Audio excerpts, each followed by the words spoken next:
શિકાગોમાં ગુજરાતીના liquor store સહિત અનેક જગ્યાઓ પર રોબરી કરનારા 3 લોકોની ધરપકડ બાદ તેમના પર ફેડરલ ચાર્જિસ લગાવવામાં આવ્યા છે. આ 3 આરોપીઓએ નવેમ્બર 2023થી અનેક સ્ટોર્સમાં લૂંટ કરવાનું શરૂ કર્યું હતું, જેમાં જાન્યુઆરીમાં તેમણે એક જ કલાકમાં 3 અલગ અલગ સ્ટોર્સમાં લૂંટ કરતા પોલીસ દોડતી થઈ ગઈ હતી. જાન્યુઆરીમાં જ આ ત્રણેય આરોપીઓએ મિસ્ટર પી બેવરેજીસ ડેપોમાં પણ લૂંટ ચલાવી હતી અને તે વખતે તે સ્ટોરમાં પંકજ પટેલ નામના એક ગુજરાતી મોજૂદ હતા, જેમના લમણા પર બંદૂક મૂકીને લૂંટારાએ તેમને જે કંઈ કેશ હોય તે આપી દેવા માટે ધમકાવ્યા હતા. આ ઘટનામાં પંકજ પટેલના સ્ટોરમાંથી $4000ની લૂંટ થઈ હતી અને કેશ સાથે લૂંટારા સ્ટોરમાં કામ કરતા બંને એમ્પ્લોઈઝના ફોન પણ લઈ ગયા હતા. આ લૂંટ થઈ તે વખતે એક લોકલ ન્યૂઝ ચેનલ સાથે વાત કરતા પંકજ પટેલે તે વખતનો ભયાનક અનુભવ વર્ણવ્યો હતો.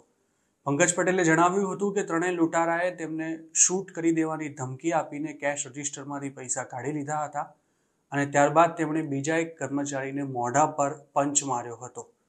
કેશ રજિસ્ટરમાં હતી તેટલી બધી જ રોકડ આપ્યા બાદ પણ આ લૂંટારા વધુ પૈસા માંગી રહ્યા હતા અને ત્યારબાદ તે બંનેના ફોન પણ લૂંટીને જતા રહ્યા હતા. પત્ની અને 2 બાળકો સાથે યુએસમાં રહેતા પંકજ પટેલ આ ઘટનાથી ખૂબ જ ડરી ગયા હતા તેવું પણ તેમણે લોકલ મીડિયાને જણાવ્યું હતું.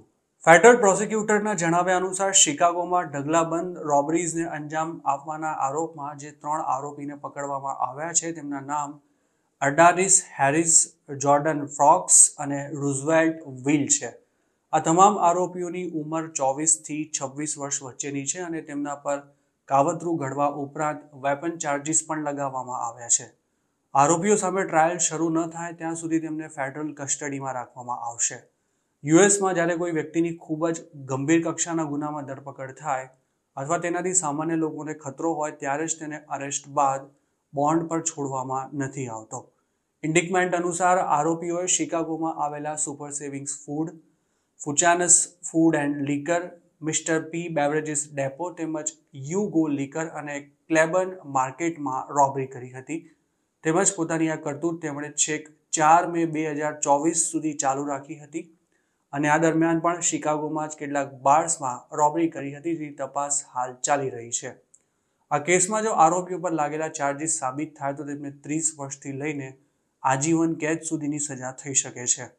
ઉલ્લેખનીય છે કે શિકાગોમાં ગુજરાતીઓ ખૂબ જ મોટી સંખ્યામાં વસે છે, પરંતુ તેમના બિઝનેસ પર અવારનવાર રોબરીઝ પણ થતી રહે છે. સૂત્રોનું માનીએ તો શિકાગોમાં હવે જ્વેલરી સ્ટોર્સમાં પણ રોબરીની ઘટનાઓ ખૂબ જ વધી ગઈ છે. તાજેતરમાં જ કેલિફોર્નિયામાં પણ એક જ રાતમાં ઉપરાછાપરી 8 સ્ટોર્સમાં રોબરી થઈ હતી, જેમાં પોલીસે આરોપીઓને ગણતરીના કલાકમાં જ ઝડપી લીધા હતા. અમેરિકામાં રોબરીની ઘટનામાં ફાયર આર્મ્સનો પણ છૂટથી ઉપયોગ થાય છે અને જ્યારે સ્ટોર કે ગેસ સ્ટેશન્સમાં રોબરી થાય ત્યારે સ્થિતિ એટલી બધી ડરામણી હોય છે કે ત્યારે ગમે ત્યારે ફાયરિંગને લીધે કોઈનો પણ જીવ જઈ શકે છે અને ભૂતકાળમાં બનેલી આવી અનેક ઘટનામાં ઘણા ગુજરાતીઓએ પોતાના જીવ ગુમાવ્યા પણ છે.